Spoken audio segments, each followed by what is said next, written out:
বন্ধুরা, কেমন হবে যদি আপনার প্রিয় কেপপ আইডলরা শুধু গান গেয়ে স্টেজ কাঁপায় না, বরং তারা গোপনে পৃথিবীকে রক্ষা করে ভয়ঙ্কর সব দানবদের হাত থেকে।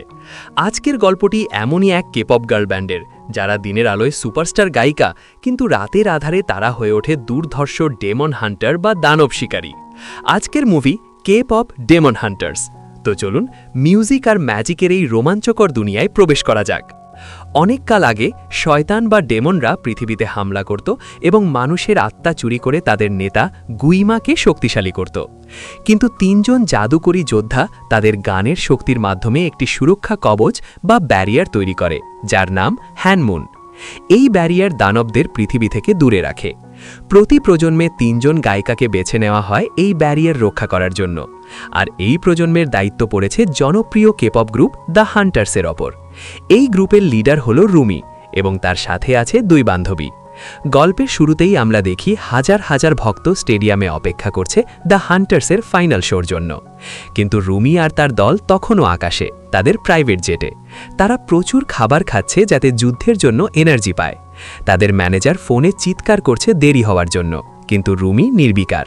হঠাৎ রুমি বুঝতে পারে প্লেনের ক্রু বা ফ্লাইট অ্যাটেন্ডেন্টদের আচরণ স্বাভাবিক নয়।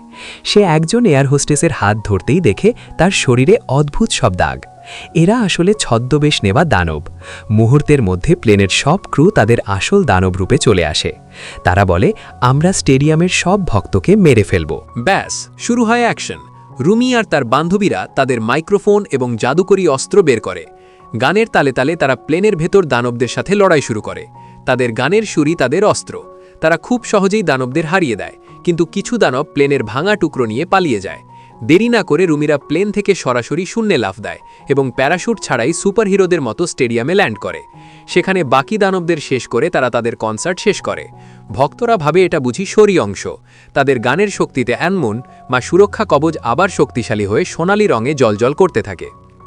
এদিকে দানবদের দুনিয়ায় শয়তানদের রাজা গুইমা তার সৈন্যদের ব্যর্থতায় ভীষণ রেগে যায়। সে তার নিজের এক সৈন্যকে পুড়িয়ে মারে। ঠিক তখনই সেখানে আসে জিনা নামের এক রহস্যময় দানব ছেলে। তার সাথে থাকে একটি দানব বাঘ। জিনা একটি গিটার বা বাদ্যযন্ত্র বাজায়। সে গুইমাকে প্রস্তাব দেয়, গায়ের জোরে এদের হারানো যাবে না, আমাদের কৌশলে এগোতে হবে। হান্টার্সদের হারানোর একমাত্র উপায় হলো তাদের জনপ্রিয়তা কমিয়ে দেওয়া। আমরাও একটি কেপপ বয়ব্যান্ড তৈরি করব এবং ভক্তদের আমাদের দিকে টেনে নেব।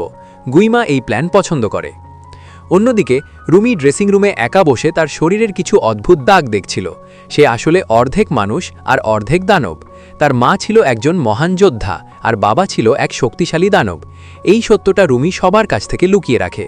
সে জানে যদি হ্যানমুন পুরোপুরি শক্তিশালী হয় তবে তার এই দানবীয় দাগগুলো চলে যাবে। কিন্তু তার গলার স্বর মাঝে মাঝে নষ্ট হয়ে যাচ্ছে, যা তার গানের জাদুতে বাধা দিচ্ছে। রুমির গলার সমস্যার জন্য তারা ছদ্মবেশে এক ডাক্তারের কাছে যায়। ফেরার পথে তাদের সাথে ধাক্কা লাগে একদল হ্যান্ডসাম ছেলের। এই ছেলেরাই আসলে জিনা এবং তার দানব সঙ্গীরা, যারা মানুষের রূপ ধরে সাজা বয়েজ নামে একটি নতুন ব্যান্ড খুলেছে। তারা খুব দ্রুত জনপ্রিয় হয়ে উঠছে। রুমি বুঝতে পারে এই ছেলেরাই আসলে দানব। সে তার দলকে নিয়ে সাজা বয়েজকে আক্রমণ করতে যায়, কিন্তু জিনা খুব চালাক। সে রুমিদের ফাঁদে ফেলে দেয়। একটি বাথরুমে তাদের মধ্যে ফাইট হয়।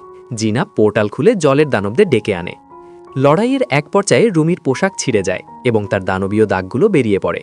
তার বান্ধবীরা এই প্রথম রুমির আসল রূপ দেখে ভয় পেয়ে যায়। রুমি লজ্জায় আর ভয়ে জমে যায়। কিন্তু অবাক করা ব্যাপার হলো, জিনা তাকে মারার বদলে সাহায্য করে। জিনা রুমির দাগগুলো ঢেকে দেয় এবং তাকে পালাতে সাহায্য করে। রুমি বুঝতে পারে জিনা পুরোপুরি খারাপ নয়। জিনা তাকে গোপনে দেখা করতে বলে। রুমি সেখানে যায়। জিনা জানায় যে সে আসলে গুইমার গোলাম। গুইমা তার স্মৃতি মুছে দেওয়ার ভয় দেখিয়ে তাকে দিয়ে এসব করাচ্ছে। জিনা চায় রুমি তাকে সাহায্য করুক গুইমাকে ধ্বংস করতে। এদিকে শহরে সাজা বয়েজের জনপ্রিয়তা তুঙ্গে। হান্টার্সের ভক্তরা কমে যাচ্ছে, যার ফলে হ্যানমুন বা সুরক্ষা কবচ দুর্বল হয়ে পড়ছে। জিনা রুমিকে বলে, তুমি আমাকে সাহায্য করো আমার গ্রুপকে জনপ্রিয় করতে, তাহলে আমি তোমাকে গুইমার দুর্বলতা বলে দেব। রুমি সরল মনে বিশ্বাস করে, কিন্তু এটা ছিল গুইমারই এক চাল। হান্টার্সের শোতে জিনা এবং তার দল ছলনা করে স্টেজে উঠে পড়ে।